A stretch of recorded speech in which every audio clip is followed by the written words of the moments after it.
क्योंकि यहाँ कछौना थाना के अंतर्गत एक विवाहित लड़की की हत्या पीड़ित परिवार जता रहे हैं। आइए मैं इनसे बात करता हूँ कि क्या घटना हुई आपके साथ। ये बोले। मेरी छोटी बहन अलका उर्फ रागिनी थी। 31 की रात को अपना नाम बताइए। मेरा नाम जनता जनार्दन से हमारा अनुरोध है कि ये आवाज़ हमारी हर एक बंदे तक पहुंचनी चाहिए। हमारी कोई सुनवाई नहीं हो रही। हमारी छोटी बहन जिसके 2 बच्चे हैं, एक 2 साल का, एक 5 साल का, उसके पति, उसकी बहन, उसका प्रेमी और उसके जो भी भाई बंधु जितने हैं उन्होंने मार के गायब कर दिया। पता ही नहीं मार डाला कि जिंदा भी है, उस पर कोई कार्रवाई नहीं हो रही। 24 घंटे हमें बुला के वहाँ गुमराह रखा कि तुम्हारी बहन चली गई। हम कब गायब हुई आपकी बहन? 31 की रात को इन्होंने किया जो भी किया। सुबह मेरे को खबर मिली तो हम भाई बहन आए। हम लखनऊ से आए, मेरा भाई कन्नौज से आया। इन्होंने बोला चुप रहो, किसी को बताओ मत। किसने ये चीज किसने कहा? मेरे बहन के पति ने, और उसकी बहन ने तो मुझे बहुत गालियां दी वहाँ पे। और उसका एक बड़ा भाई का लड़का है निर्मल, जो कि लखनऊ में रहता है, उसने मुझे जान से मारने तक की धमकी दी। आपको सूचना किसने दिया कि आपकी बहन गायब हो गई? छोटे भाई ने, और मेरे इस बहनोई ने, जिसने मेरी बहन को गायब किया, मेरे भाई को कन्नौज फोन किया। वहाँ से मेरे भाई ने मुझे फ़ोन किया कि ऐसी ऐसी बात हो गई। मैंने कहा चलो तुम जाके देखो बात क्या है। जब यहाँ पे कुछ भी नहीं मिला तब मैं आई शाम 3 बजे मैं इधर आ गई। जब 24 को आपकी बहन गायब हुई है तो आपको सूचना कब प्राप्त हुई? आपके भाई को सूचना कब मिली है? 31 की रात से इन्होंने जो भी किया, 31 से पहले 30 को दिन में मेरी बड़ी बहन से मेरी बहन की बात हुई थी। उस आधार पे मेरे बहन के लड़के को यहाँ 3 दिन थाने में बैठाला गया। उसके ऊपर उल्टा केस कर रहे थे कि इस लड़के की लास्ट कॉल निकली। आपके भाई को? मेरे बहन के लड़के को, उसको बैठाला गया। फिर मैं यहाँ आई, जब मैं एक दिन इन्होंने थोड़ा बहुत सुना, हम लोग चले गए। दूसरे दिन जब आए तो पूरे इसका मुकदमा लिख गया है कि नहीं लिखा है? बहुत मशक्कत के बाद लिखा। जब मैंने प्रेशर लखनऊ से डलवाया, ऐसे नहीं लिखा गया। 3 दिन के बाद लिखा गया। और यहाँ मेरे ही भाइयों को, इन सबको इसको दौड़ा रहे थे। मुझे भी इसमें किसी की गिरफ्तारी हुई कि नहीं हुई? किसी की भी नहीं हुई। कोई सुनवाई नहीं हो रही है। आज मैं एसपी सर के पास में गई थी। वहाँ से एसपी साहब ने कुछ आपको? उन्होंने सुना, तुरंत यहाँ वायरलेस भी किया और इन्होंने पलट के बोला कि वो चली गई। तो मेरी बहन तुम्हारे पास रात में 12 बजे तक, इसका पति बोल रहा लेटी थी। अगर लेटी थी तो मेरी बहन चली कहाँ गई? इसकी बहन खुलेआम कह रही है कि इसकी बहन चली गई। और बहन रात में फ़ोन कर रही थी। मैंने फ़ोन से सुना, इसकी मेरी बहन की ननद का, जिसका नाम है मदाना, वो कह रही थी किसी से, अरे फंसेगा तो उड़ानी, उसका तो मैंने ठिया लगा दिया। जब सुबह हुआ तो उसने निर्मल को बुलाया, अपने भतीजे को लखनऊ से। वो आके मुझे चैलेंज दे रहा कि यही लखनऊ से आए, इनको तुम लखनऊ में निपटा देंगे। कोई ऐसा शब्द किसने बोला?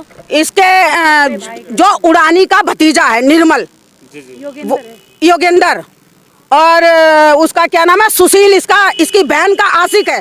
इसकी सूचना आपको किसी ने दिया? आपने किसी को इसकी सूचना दी कि मुझे जान से मारने की धमकी दी जा रही है? मैंने सारी चीज यहाँ बोली, थाने में सारी चीज बोली। तो इस पे कोई कार्रवाई नहीं हुई? कुछ नहीं, कैसे नहीं ले रहे थे, रिपोर्ट ही नहीं लिख रहे थे। बहुत मुश्किल के बाद लिखी। आइए मैं और पीड़ित परिवार से बात करवाता हूँ। थाने में बैठते हैं आके। उन पे इतनी जो एफआईआर हमने दर्ज की है उसमें भी 364 एक धारा ऐसी है, उसमें गिरफ्तारी होनी चाहिए। लेकिन पुलिस का क्या साठगांठ हुई है उन लोगों से, कोई भी गिरफ्तारी नहीं। ऊपर से जब हम लोग यहाँ आते हैं तो पूछताछ के लिए क्या कार्रवाई हो रही है तो हम ही लोगों को यहाँ बैठाला जाता है और धमकाया जाता है। यहाँ कौन बिठा के आपको धमकाता है? बयान बोल दो। यहाँ एक कोतवाल साहब कह रहे थे कि जो एफआईआर किए हो इसमें चेंज करवा लो थोड़ा। क्या चेंज करवाने को बोल रहे हैं? उसको अपनी जो मतलब हमने जो प्रथम सूचना दी है कि उसी को चेंज करवाने के लिए बोल रहे थे। तो हमने कहा हम ऐसा बोलेंगे नहीं। इसके बाद फिर हमको हड़काया तो हम यहाँ से भाग गए। फिर हम आए नहीं। एक दिन फिर आए, फिर लेकिन कोतवाली नहीं गए। इसके बाद आप लोगों से, मीडिया वालों से संपर्क किया और फिर एसपी साहब को के पास गए तो उन्होंने जब कहा तो मेरी एफआईआर दर्ज हुई। लेकिन उसका कोई महत्व नहीं एफआईआर का। कोई भी जब कोई मतलब गिरफ्तारी हो नहीं रही है और वो पक्ष दबाव आए दिन बना रहा है कि सुलह कर लो नहीं तो तुमको मार डालेंगे। परसों 4-5 दिन की बात है, ये लोग एक टीम लेके गए थे गांव, लड़की का नाम, इनके लड़की के ससुराल वाले। वहाँ भी हम लोगों पे बहुत प्रेशर बनाया। तब हम लोग यहाँ एसपी साहब के यहाँ आए।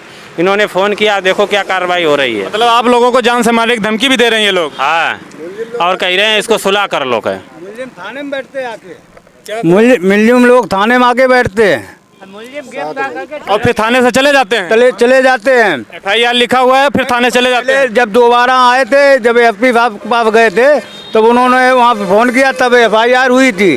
तब उनका बहनोई वो लड़की का पति यहाँ मौजूद था। दूसरे दिन आए तो वो छोड़ दिया गया।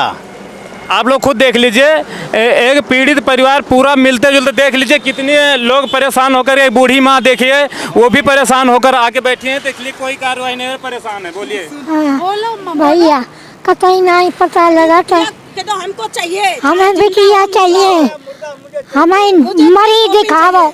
देखिए ये बोल नहीं पा रही, इतनी पीड़ित हो चुकी हैं। आइए मैं बात करवाता हूँ। मेरी बहन मुझे चाहिए, जिंदा या मुर्दा, मुझे केस ओपन चाहिए, मुझे कोई सुलह नहीं चाहिए।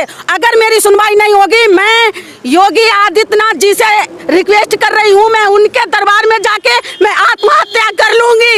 मैं मेरी माँ, मैं परिवार सहित जाऊंगी वहाँ पे, और मैं वहीं पे अपनी पेट्रोल डाल के आत्महत्या, मेरी बहन चली गई, मैं भी चली जाऊंगी, जब इस देश में कोई सुनवाई ही नहीं हो रही है। आप लोग खुद देख सकते हैं, एक पीड़ित परिवार, एक उसकी मृतका की बहन। मैं सीधा सीधा आप लोग देख लीजिए कि कहने मतलब इतना पीड़ित परिवार इतना दुखी हो चुका है, कह रहे हैं कि अगर मुझे न्याय नहीं मिला तो मैं मुख्यमंत्री आवास पर जाकर के सभी लोग आत्मदाह कर लेंगे। आज के सफर में बने रहने के लिए धन्यवाद।